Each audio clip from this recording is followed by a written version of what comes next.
Assalamualaikum warahmatullahi wabarakatuh. Cara mencegah penularan virus corona atau COVID-19. Pemerintah menyatakan bahwa masih terjadi penambahan pasien yang positif terinfeksi virus corona dan mengidap COVID-19.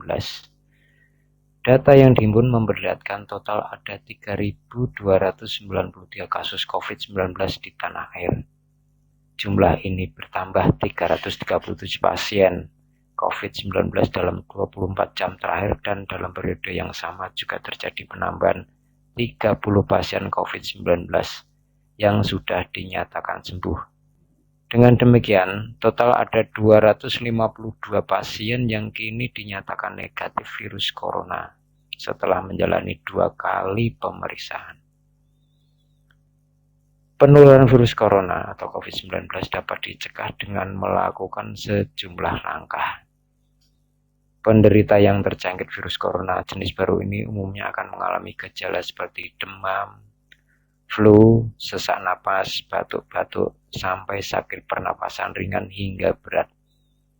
Pada tahap yang lebih parah, infeksi ini dapat menyebabkan pneumonia, yakni sakit pernapasan parah yang dapat mengakibatkan kematian. Ketika virus corona telah menjangkit manusia, ia akan dapat dengan mudah menularkan kepada sesama manusia. Penularan dari manusia ke manusia bisa melalui berbagai cara. Pertama, seseorang bisa tertular jika tidak sengaja menghirup percikan ludah dari bersin atau batuk penderita COVID-19.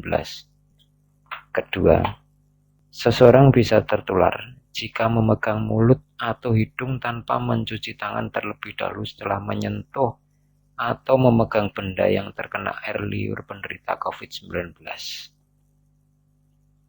Virus corona atau SARS-CoV-2 bisa mengancam siapa saja dan berbahaya, terutama pada orang tua serta orang yang sedang sakit atau memiliki kekebalan tubuh lemah.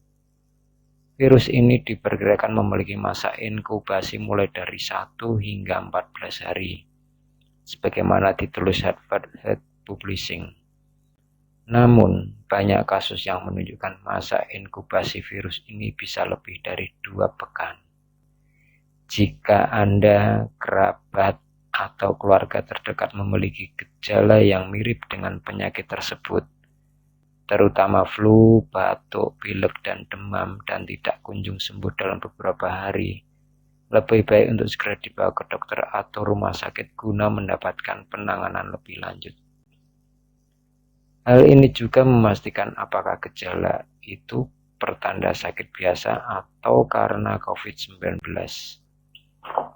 CDC (Center for Disease Control and Prevention) dikutip dari Liv Hacker menganjurkan bagi setiap orang yang tinggal bersama dengan penderita COVID-19 untuk melakukan beberapa hal berikut guna mencegah terjadinya penularan. Penderita dianjurkan menggunakan kamar tidur dan kamar mandi terpisah. Setiap orang harus selalu mencuci tangan dan melakukan etiket batuk yang benar. Gunakan siku atau tisu, buang tisu di tempat sampah. Penderita juga harus menghindari kontak dengan hewan peliharaan jika memilikinya di tempat tinggal. Setiap orang harus selalu menjaga kebersihan tempat tinggal, terutama pada ruangan atau benda-benda yang biasa digunakan. Ikut serta memantau gejala penderita untuk dapat segera menindaklanjutinya. Menggunakan masker dan sarung tangan terutama pada penderita dan siapapun yang telah melakukan perjalanan ke daerah yang terjangkit virus tersebut. Rutin mencuci tangan menggunakan cairan antiseptik dan menjaga kebersihan juga menjadi langkah-langkah antisipasi untuk mencegah penularan virus corona ini. Selain itu, menjaga tubuh tetap sehat dan fit dengan mengonsumsi makanan kaya akan nutrisi juga dipercaya dapat menghindari diri dari virus mematikan tersebut. Demikian tulis laman The Leader. Adapun Kementerian Kesehatan RI menyarankan sejumlah langkah menghindari penularan virus corona sebagai berikut. 1. Makan makanan bergizi. 2. Rajin olahraga dan istirahat yang cukup. Sering cuci tangan pakai sabun dengan air mengalir. Gunakan masker bila batuk atau tutup mulut dengan lengan atau bagian dalam. Tidak merokok. Minum air putih 8 gelas setiap hari. Makan makanan yang dimasak sempurna. Jangan makan daging dari hewan yang berpotensi menularkan. Jaga kebersihan lingkungan. Dan bila demam dan sesak napas, segera ke fasilitas kesehatan. Demikian tadi tentang masalah penyakit corona atau COVID-19 yang melanda di Indonesia. Dan semoga kita dapat menjaga kebersihan diri kita masing-masing. Wassalamualaikum warahmatullahi wabarakatuh.